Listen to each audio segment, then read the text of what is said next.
모든 순서 가운데 주님의 너무도 주의 사랑을 기억할 수 있도록 도와주고 그 사랑을 다시 한번 주님께 받은 사랑을 도와주십니다. Just the true love does it.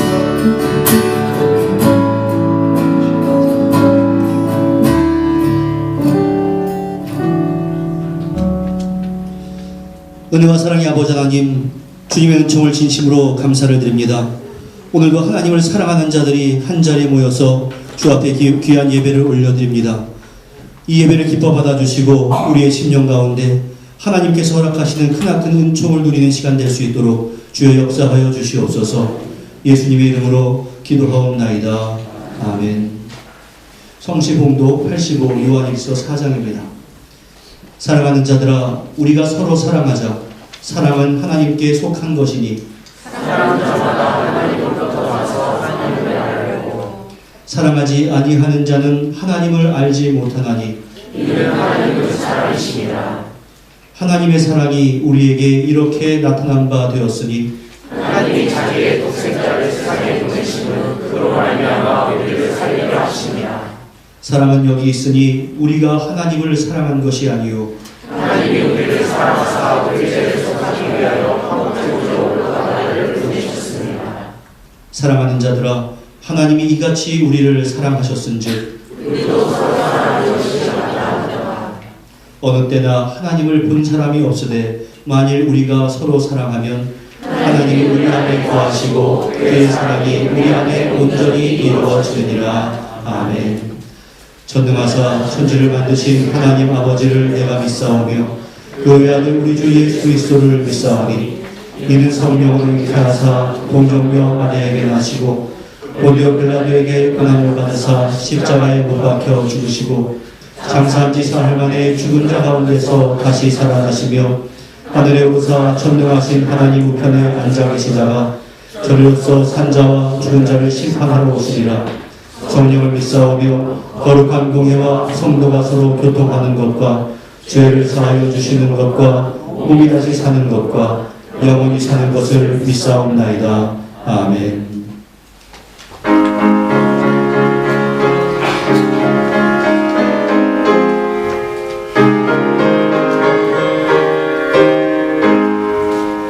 고난의 영혼 편히 쉴 곳과 분당이라도 안전한 복음 복음 가지고 다스리시는 주의 영원한 발을지에 주의 영원하신 발 함께하사 항상 나를 붙드시니 어느 곳에 가든지 요동하지 않으면 주의 팔을 의지하리라. 세상 진유는 나를 버려도 예수를 함께 동행함으로 주의 은혜가 충만하리니 주의 영원한 팔을 주의 영원하신 발 함께하사 항상 나를 붙드시니 어느 곳에 가든지 요동하지 않으면 주의 팔을 의지함이라. 나의 믿음이 연약해져도 미리 예비한 힘을 주시며 위태할 때도 안무하시는 주의 영원한 발을지에 주의 영원하신 발 함께하사 항상 나를 붙드시니 어느 곳에 가든지 요동하지 않으면 주의 팔을 의지함이라. 능치 못한 것 주께 없으니 나의 일생을 주께 맡기며 나의 모든 짐 대신 지시는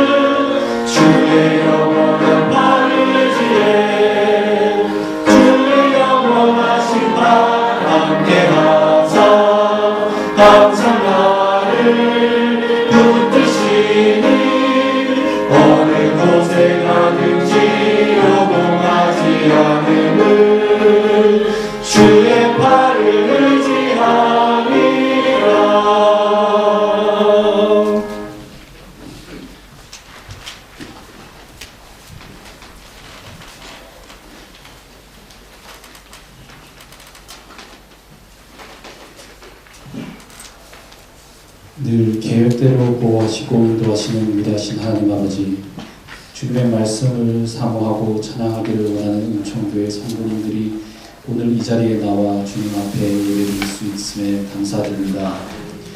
한 주간 동안도 세상과 나 자신과의 싸움을 견뎌내고 비록 우리의 삶이 한치 앞이 보이지 않고 불안한 일들이 많지만 그로 말미암아 이 자리에 나올 수 있는 것은 그 고난의 시간을 견딜 수 있는 힘을 주님께서 주셨기 때문임을 믿습니다.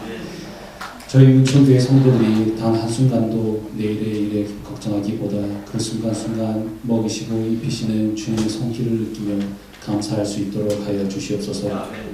축복의 땅 뉴질랜드에 살고 있는 저희가 결코 부자가 밤늦게 들어가는 상황 되지 않게 하시고 늘 믿지 않는 자녀들을 위해 기도하며 전도하기에 힘쓰는 주님의 큰 일꾼 되게 하여 주시옵소서.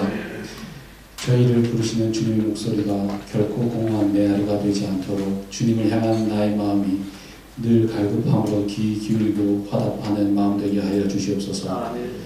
장재호 목사님, 김판중 목사님, 이한빈 전도사님의 말씀에 성령의 은혜가 충만케 하여 주시고 듣는 저희의 영혼 안에 온전히 채워지게 하여 주시옵소서.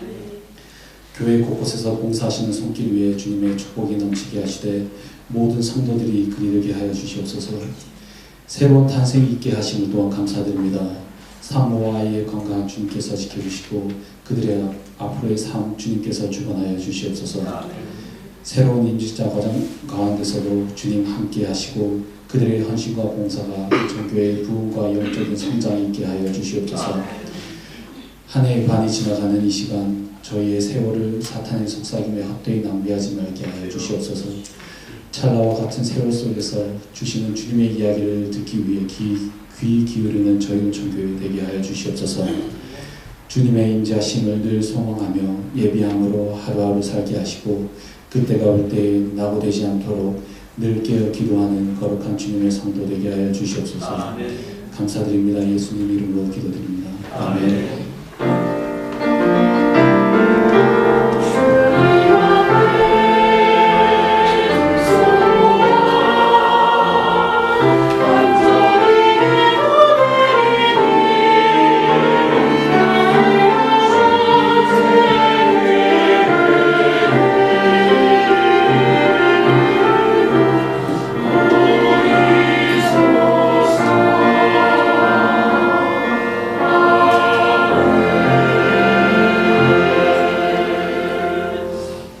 오늘 우리가 허락하신 하나님의 말씀은 구약성경 열왕기상 17장 8절부터 16절까지의 말씀입니다. 열왕기상 17장 8에서 16절까지 구약성경 545면에 있습니다.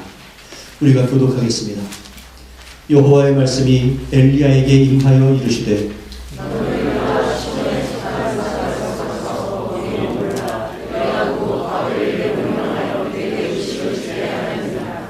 그가 일어나 사르밧으로 가서 성문에 이를 때에 한 과부가 이곳에서 나뭇가지를 줍는지라. 이에 불러 이르되 청하건대 그릇에 물을 조금 가져다가 내가 마시게 하라.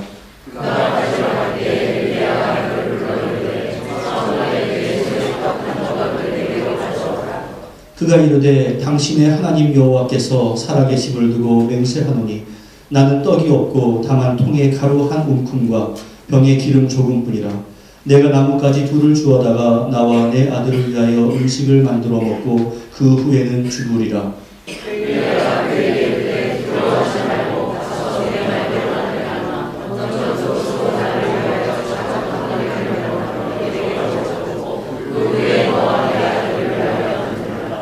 이스라엘의 하나님 여호와의 말씀이 나 여호와가 비를 지면에 내리는 날까지 그 통의 가루가 떨어지지 아니하고 그 병의 기름이 없어지지 아니하리라 하셨느니라. 그가 가서 엘리야의 말대로 하였더니 그와 엘리야와 그의 씨가 여러 날 먹었으나. 같이 읽습니다. 여호와께서 엘리야를 통하여 하신 말씀같이 통의 가루가 떨어지지 아니하고 병의 기름이 없어지지 아니하리라. 아멘.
아멘. 기도하겠습니다.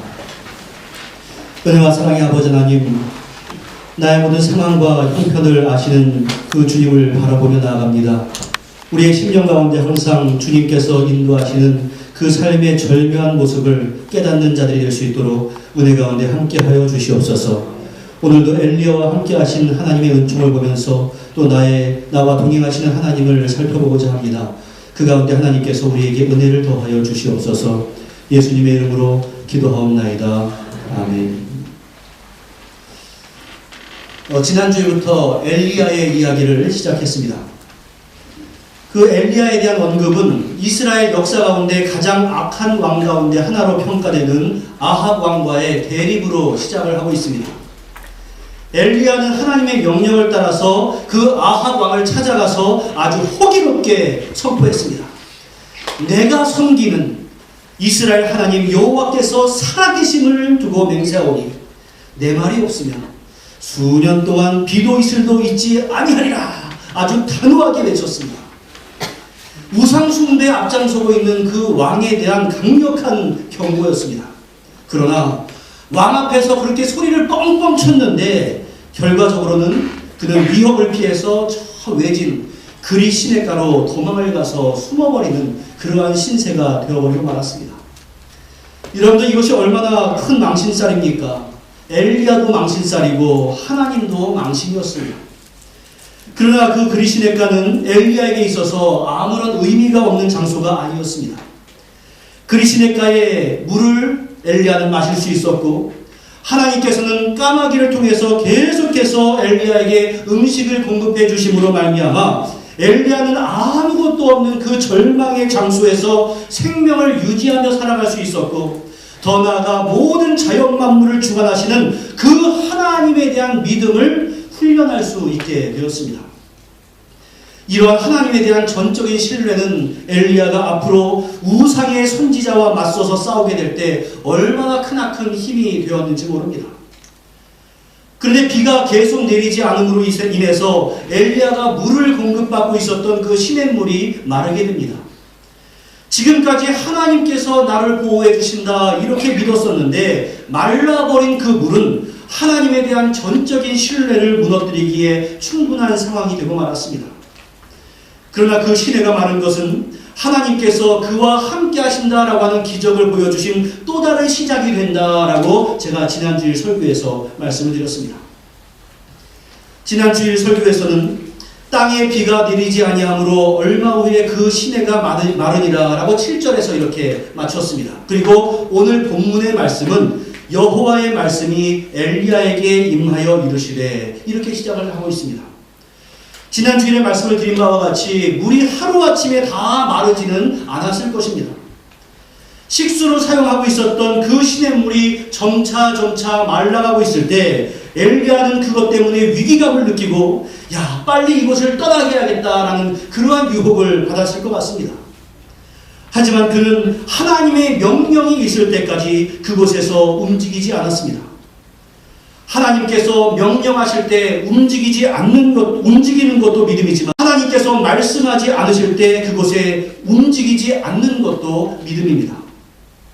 엘리야는 바로 그 순간에 있어서 어디로 가야 하는가 이 문제보다 하나님께서 나에게 명령하신 바로 이곳에서 내가 어떻게 살아가야 하는가, 그리고 하나님께서 나를 어떻게 인도하시는가, 이것에 더욱더 크나큰 관심이 있었던 사람이었습니다. 사랑하는 성도 여러분, 우리에게 중요한 것은 내가 인생을 도대체 어떻게 개척해서 살아가야 하는가, 바로 이러한 문제보다 내가 어떠한 상황, 어떠한 곳에 있든지 간에 하나님께 어떻게 순종하며 살아가는가, 바로 이러한 문제입니다.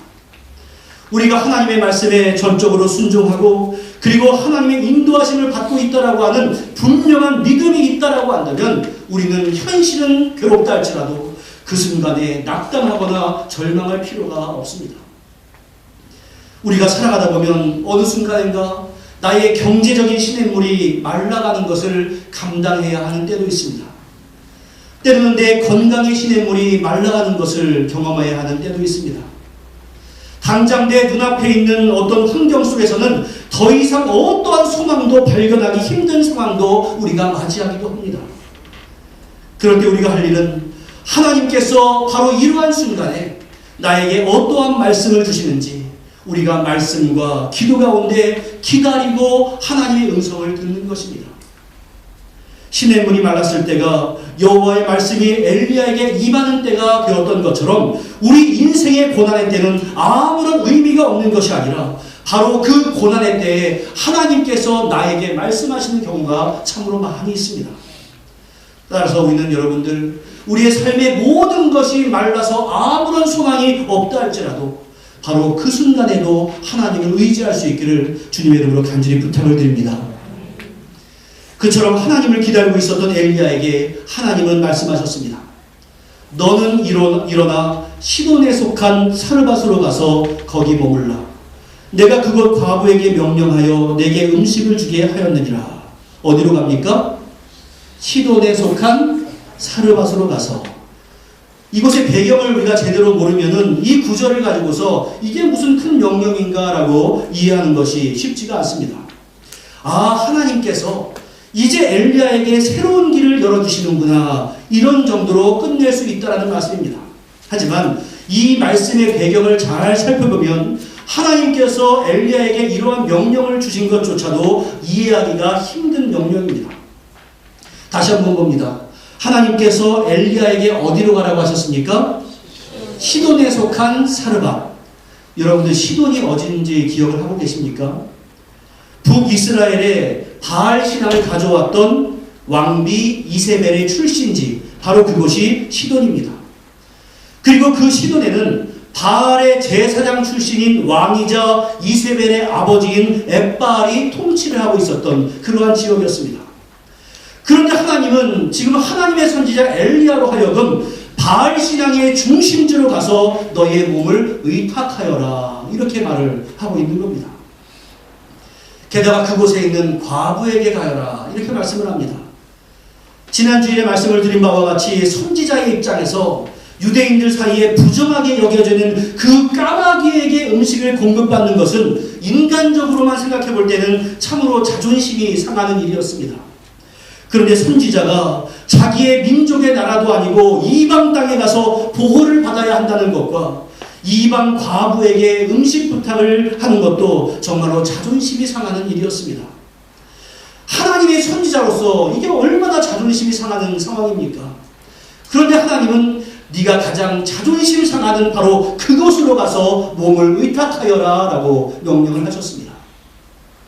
이것을 볼 때 당시 북이스라엘에는 선지자 한 사람을 돌봐줄 사람이 없을 정도로 참으로 영적으로 부패하고 있었구나라는 것을 우리가 알 수 있었습니다.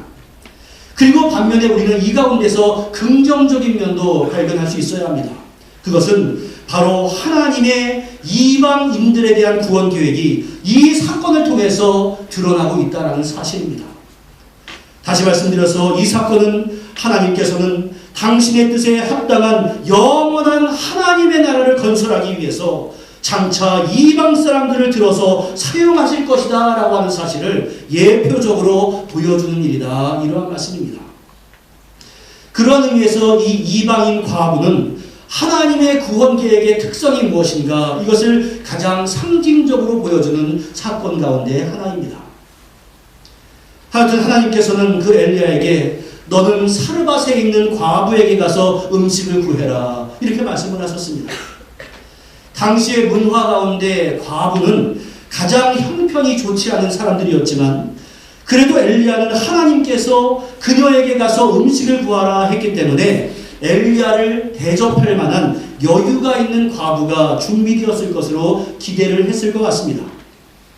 그래, 이제 하나님께서 그리시네가에서의 모든 고생을 마치고 나를 위해서 새로운 길을 열어주시는구나 라고 이러한 기대를 했을 것 같습니다. 이것은 성경에 나와 있는 것이 아니라 전적으로 제 생각입니다. 그리고 그는 하나님의 명령에 따라서 사르밧으로 가서 성문에 이를 때에 한 과부가 그곳에서 나뭇가지를 줍고 있는 것을 보게 됩니다.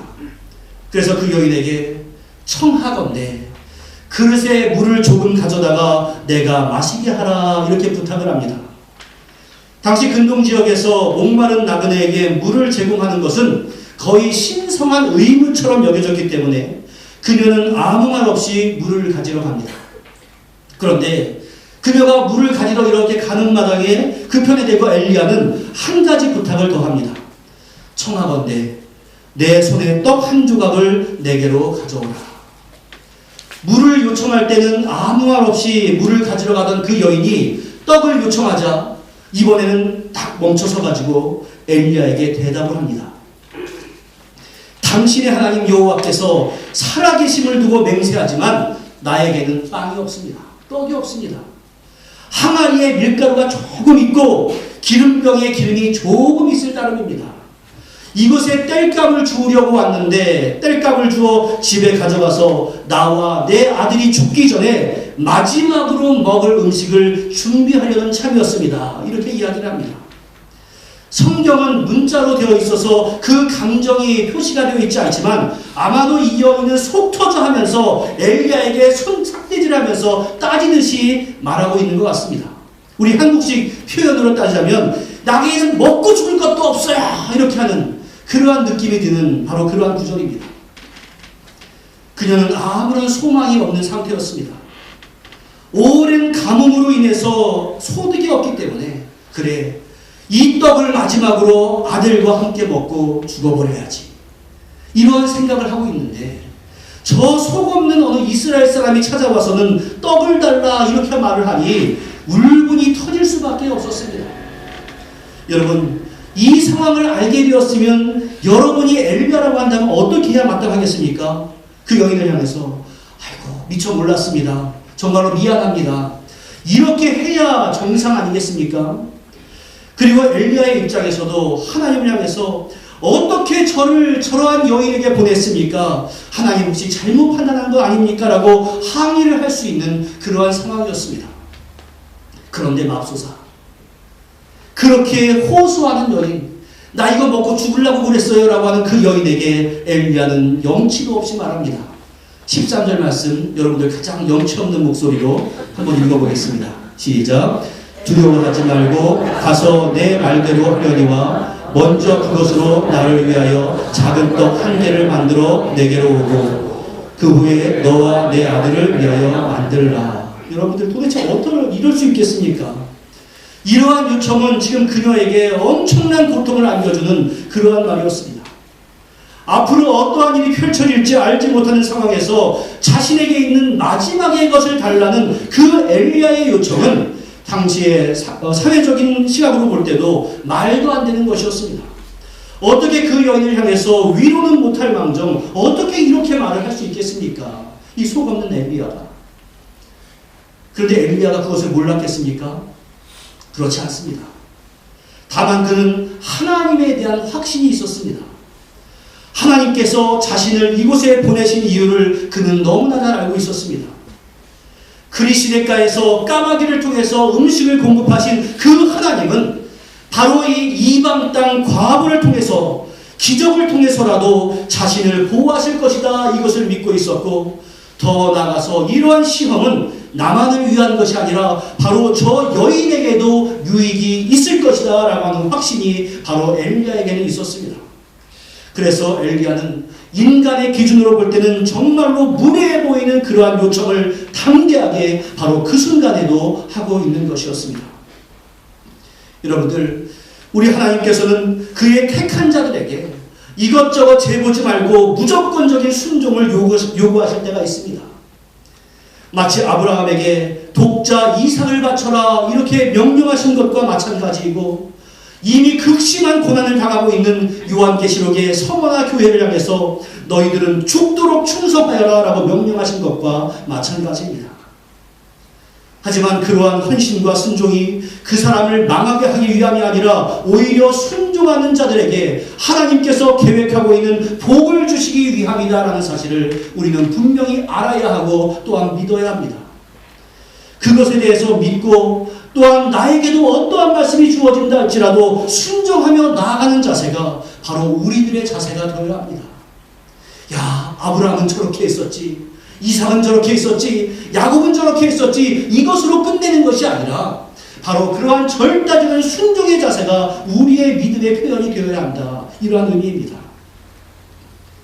엘리야는 그 한탄하는 여인에게 다시 한번 요구하고 약속을 합니다.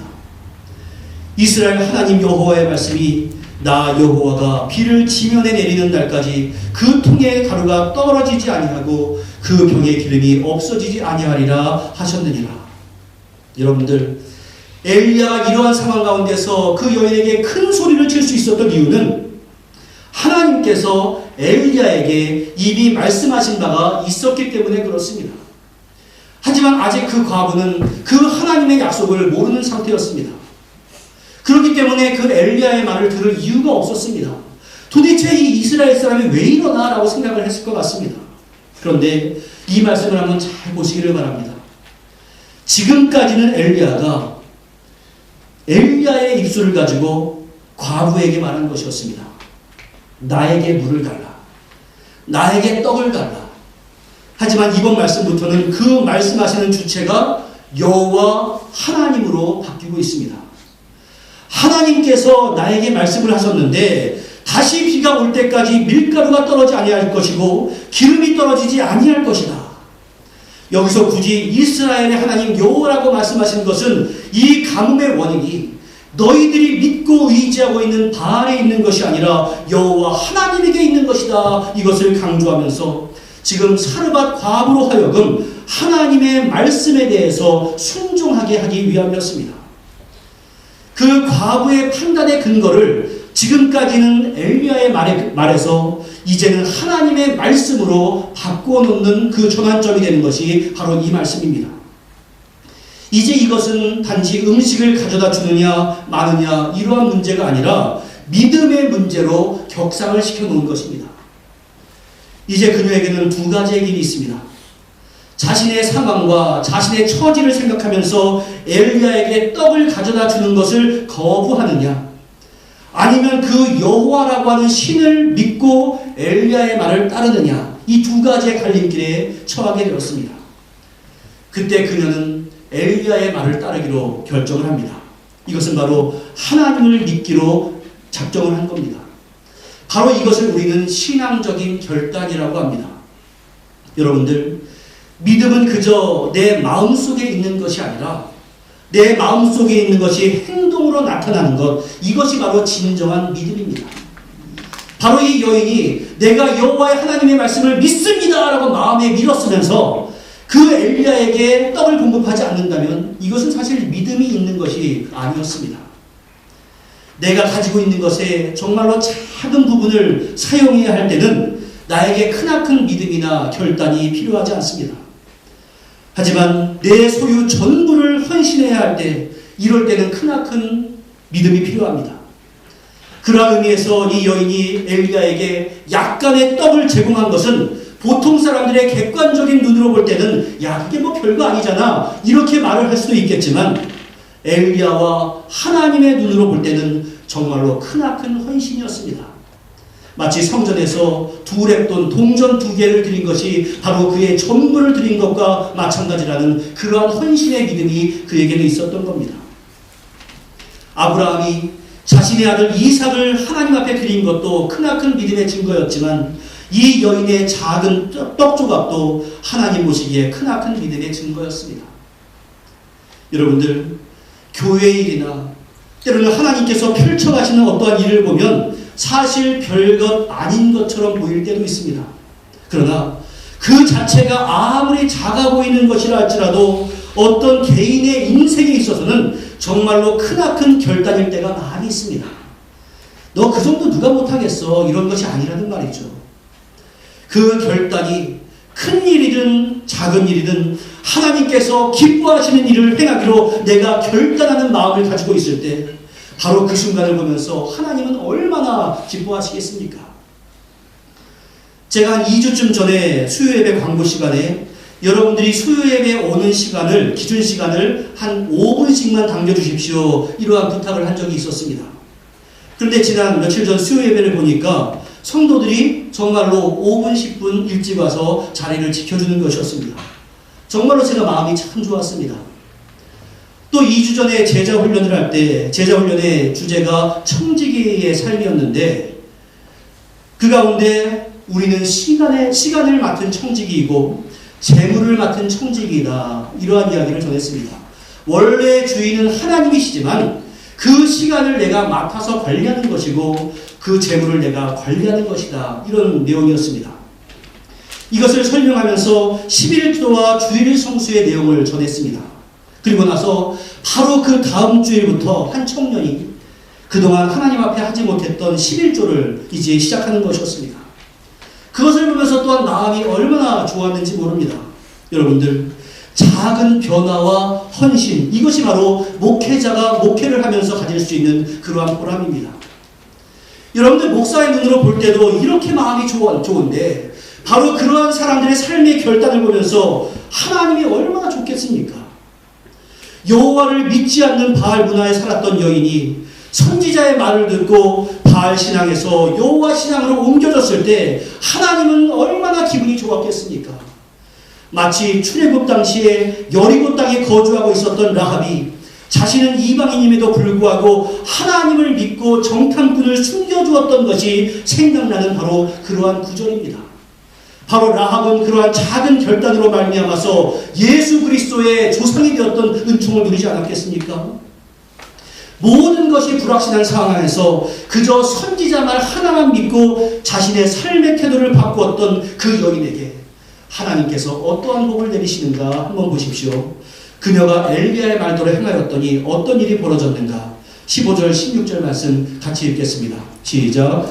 그가 가서 엘리야의 말대로 하였더니 그와 엘리야와 그의 식구가 여러 날 먹었으나 여호와께서 엘리야를 통하여 하신 말씀과 같이 통에 가루가 떨어지지 아니하고 병에 기름이 없어지지 아니하니라. 할렐루야. 여기에 나와 있는 식구라고 하는 말은 마이트라고 하는데 친척이라고 확장을 할 수 있습니다. 그 과부에게는 아들만 하나 있었습니다. 또 이 아들로 말미암아 어떠한 사건이 벌어지는지는 이제 다음 주에 말씀을 전할 겁니다.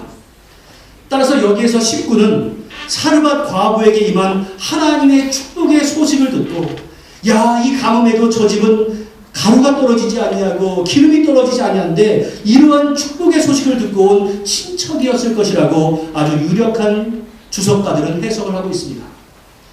이처럼 한 과부의 순종과 헌신은 자기는 물론이거니와 자기의 아들 그리고 자기의 친척들에게도 하나님께서 자기에게 주신 복을 나눠줄 수 있는 그러한 사람으로 성장하게 만들었습니다.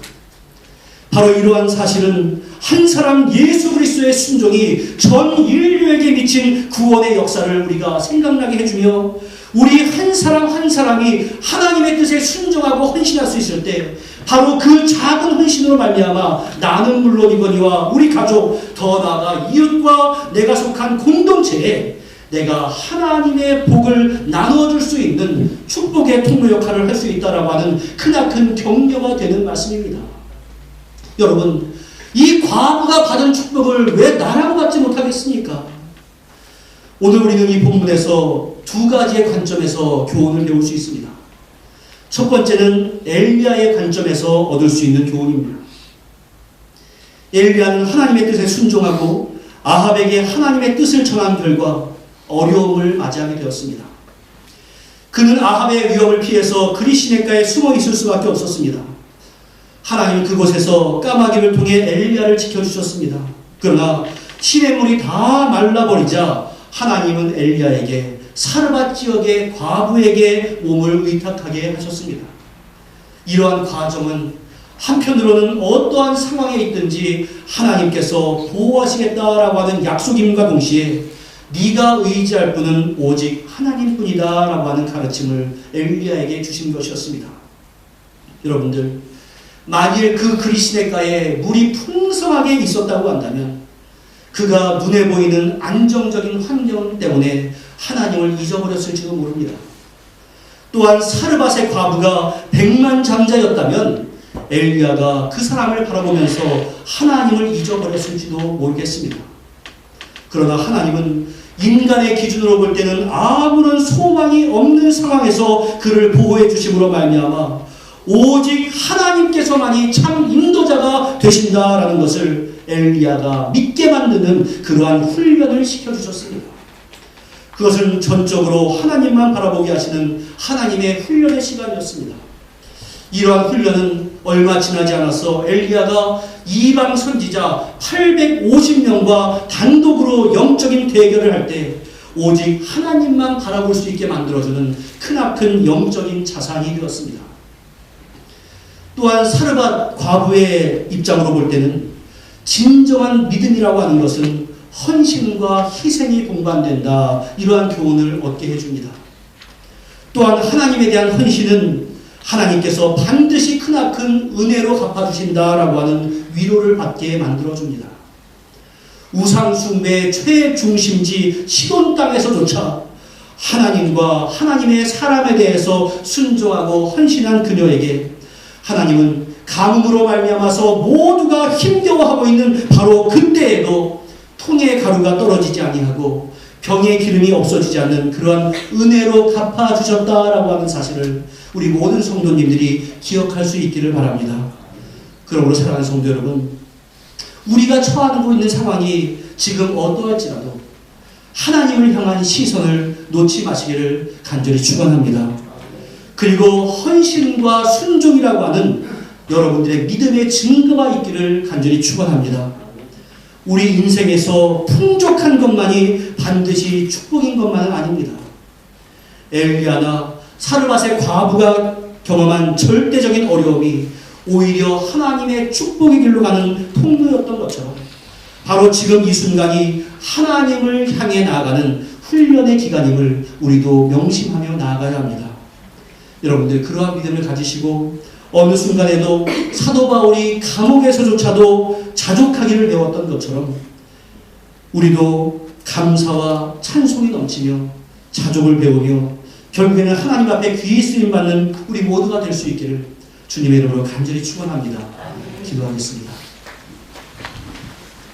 은혜와 사랑의 아버지 하나님, 엘리야시 처했던 절망의 상황, 사르밧의 과부가 처했던 절망의 상황이 오히려 하나님이 함께 하시는 믿음의 결단의 상황이었고 축복의 전초전이었다고 하는 것을 우리가 오늘 배웠습니다. 주여, 우리가 삶이 어떠한 순간에 처한다 할지라도 그것으로 말미암아 믿음이 약해지고 결단이 취소되는 것이 아니라 더욱더 하나님 앞에 나가고 시선이 흐트러지지 아니하며 하나님 외에 존귀한 영광을 사모하는 때가 될 수 있도록 은혜 가운데 함께하여 주시옵소서. 오늘도 나를 훈련하시는 하나님을 믿고 의지하는 가운데 담대하게 나아가고자 하오니 성령 하나님 우리에게 힘을 더하여 주시옵소서. 예수님의 이름으로 기도하옵나이다. 아멘.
주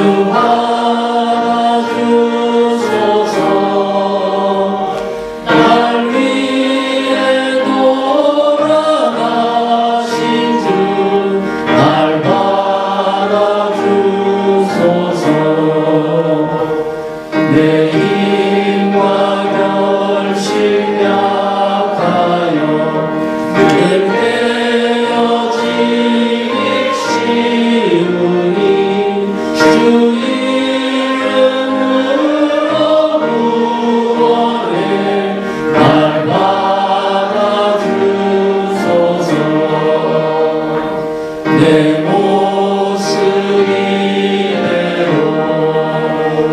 주 받아주소서.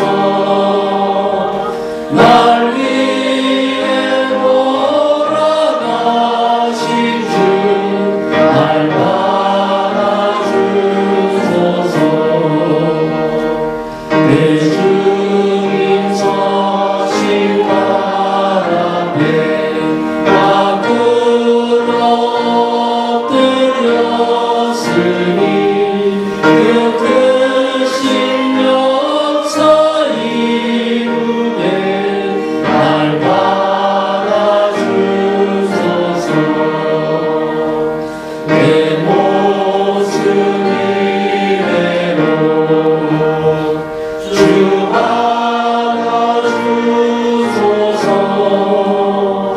날 위해 돌아가신 주 날 받아주소서.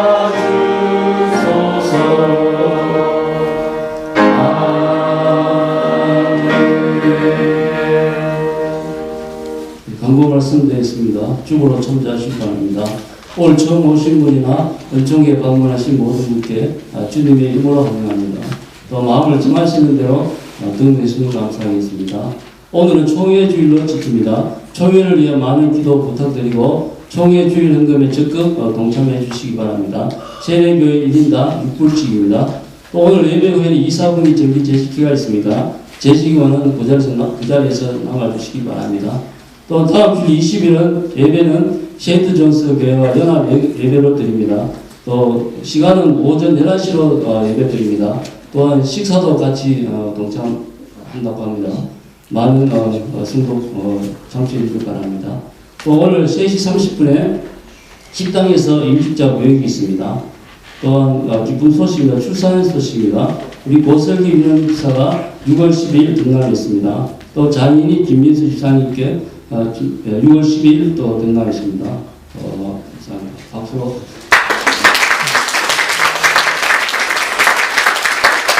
모두가 자연수사 잘할 수 있도록 허락해주신 주님께 먼저 감사드립니다. 또 이사한 과정이 있습니다. 또 이상부터 이혼한 지사님까지 이사했습니다. 주소는 쪽으로 참조하시기 바랍니다. 이상입니다.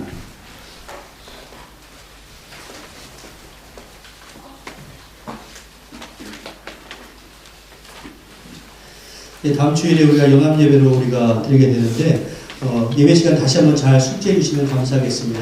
오전 11시에 예배를 합니다. 그러니까 10분 정도 일찍 나와주시면 감사하겠습니다. 저희 지금까지는 한 3-4교회가 연합을 해서 했는데 이제 여기서 함께 드리던 그 인도교회 그런 분들이 다른 곳으로 예배 처소로 옮겼기 때문에 2교회만 예배를 드립니다.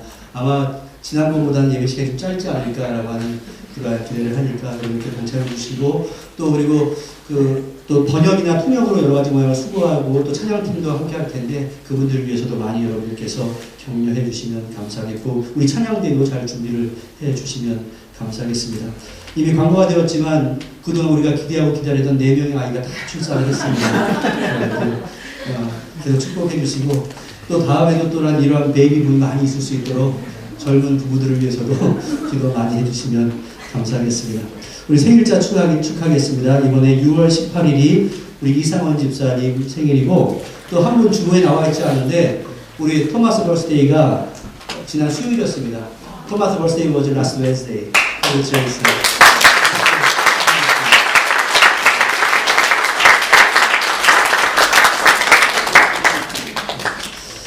우리 감사제를 함께 나누도록 하겠습니다. 그리고 총회주일 헌금을 오늘 미처 준비하지 못하신 분들께서는 그 온라인으로 6번을 써서 해주시면은 그것으로 우리가 그 총회에 잘 전달을 하도록 하겠습니다. 예, 감사제목 나누겠습니다. 모든 일을 계획하시고 온전히 성취하시는 하나님의 크신 은혜와 사랑 감사드립니다. 이사 잘 마치게 해주셔서 감사합니다.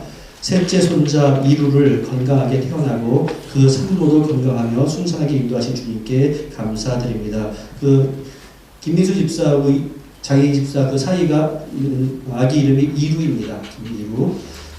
주님의 은혜로 새 생명 허락하시고 건강 지켜주신 것 감사합니다.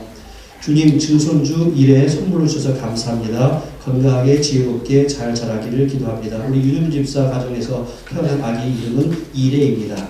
윤이래. 범사에 항상 감사를 드립니다. 귀한 생명 주심에 감사드리며 이루의 삶을 인도하실 하나님께 감사드립니다. 새로운 직장 허락해 주심에 감사드립니다. 손자 이래를 주님 은혜 가운데 건강하게 태어나게 하시니 감사드립니다. 네, 정말 감사합니다. 우리 기도하겠습니다. 은혜와 사랑의 아버지 하나님, 우리의 삶 가운데 감사가 있을 때 찬양하게 하시고 곤고함이 있을 때는 기도할 수 있는 믿음을 허락하여 주시옵소서. 우리가 주님 전에 나올 때 귀한 감사의 예물을 바쳐드립니다. 이 물질 가운데 축복하시고 사용되는 곳마다 주님 영광 드러내게 하시고 이 어려운 시기를 우리 성도들이 기쁨 가운데 자족하는 가운데 잘 넘겨낼 수 있도록 도와주시고 하나님께서 항상 위로와 평강으로 도와주시옵소서. 예수님의 이름으로 기도하옵나이다. 아멘. 예, 자리에서 일어나셔서 주된 의무가 인사 나누겠습니다. 한 주간 동안 평안하셨습니까? 예, 건강하셨습니까? 예, 함께 우리 주 앞에 참여하겠습니다.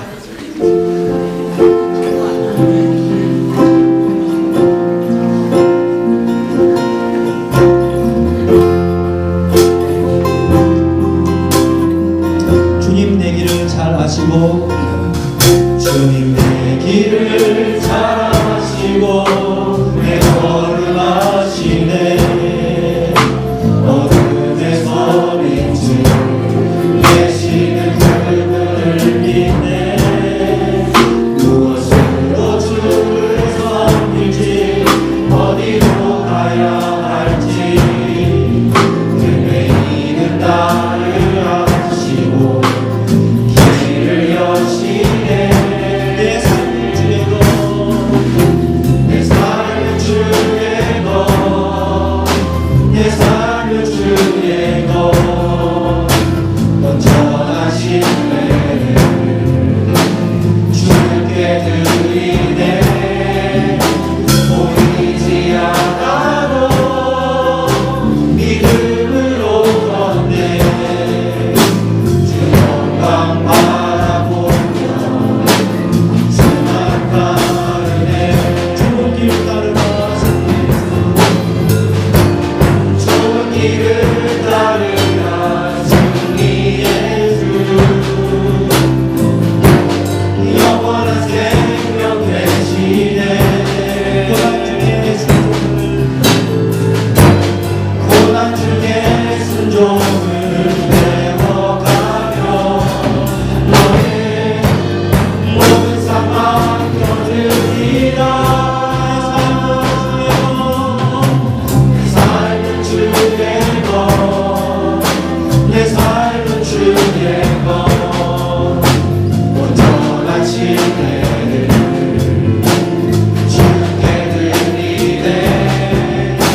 보이지 않아도 믿음으로 주 영광 바라보며 주 영광 바라보며 주 영광 바라보며 주 영광 바라보며 주만 따르네. 옆에 있는 분과 안아주시면서 사랑합니다. 축복합니다.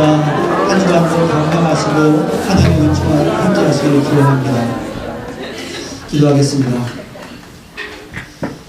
은혜와 사랑의 아버지 하나님, 눈앞이 캄캄한 순간에도 엘리야가 오직 하나님만을 의지했던 것처럼 우리가 어떠한 상황을 맞이하든지 주님만을 따라가는 믿음의 용사들이 다 될 수 있도록 은혜 가운데 함께하여 주시옵소서. 우리가 주 앞에 간절하게 간구하고 외치는 그러한 것들이 그저 공허하게 허공에 외치는 것이 아니라 하나님과의 깊은 교제가 있는 그러한 아름답고 복된 시간이 될 수 있도록 주여 도와주시고, 만일 얽힌 것이 있다면 풀어주시고 막힌 것이 있다면 넘어갈 수 있도록 주여 도와주시고, 그 모든 시험과 환난 가운데서 오히려 하나님의 돌보심과 은총을 체험할 수 있도록 도와주시고, 때로는 일 가운데 잘 되는 것이 있다 할지라도 교만해지지 아니하며 하나님을 더욱더 의지하는 자들이 될 수 있도록 은총으로 함께하여 주시옵소서. 새로 탄생한 그런 아이들에게 축복합니다. 하나님 도와주시고 은혜를 더해 주시어서 참으로 믿음의 아이로 디모데처럼 건강하게 자라갈 수 있도록 은총을 더해 주시고, 자녀를 통해서 그 가정이 기뻐하며 교회가 기뻐하며 하나님의 영광이 될 수 있도록 은총 가운데 함께하여 주시옵소서. 우리가 세상으로 보냄을 받습니다. 그 세상에 바로 또 다른 예배의 현장임을 믿게 하시고 하나님의 영광을 위해서 또 주의 영광을 바라보면서 그곳이 헌신의 장소가 되며 결국에는 승리의 장소가 될 수 있도록 은혜 가운데 함께하여 주시옵소서. 우리 가운데 우리 사랑하는 성도들 건강 잃지 않도록 주여 도와주시고 또 백신 접종이 일부 시작되고 있는데 이러한 모든 것들이 속히 정리가 될 수 있도록 은혜 가운데 함께하여 주시고 또 우리 조국에서도 좋은 소식들을 주고받을 수 있도록 주여 함께하시고 또 선교지가 막혀있는 선교사님들에게 위로와 평강을 허락하셔서 그러한 모든 준비의 기간 가운데서도 하나님이 주시는 참된 평강을 얻을 수 있도록 은혜 가운데 역사하여 주시옵소서. 사랑의 아버지 하나님, 우리 성도들이 한 주간 동안 기도하고 간구할 때마다 하나님께서 외면하지 마시고 항상 동행하심으로 말미암아 기쁘고 행복한 한 주간 될 수 있도록 은혜를 더하여 주옵소서. 예수님의 이름으로 기도하옵나이다. 아멘. 이제는 우리 주 예수 그리스도의 무한하신 은혜와 성부 하나님의 극진하신 사랑하심과 성령님의 교통하심이 하나님의 동행을 믿고 의지하며 오늘도 믿음 가운데 나가기로 다짐하는 주의 귀한 백성들 위해 가족과 권속들 위해 사랑하는 조국 대한민국과 이 땅 뉴질랜드 위해 이제로부터 영원토록 함께 있을지어다. 아멘.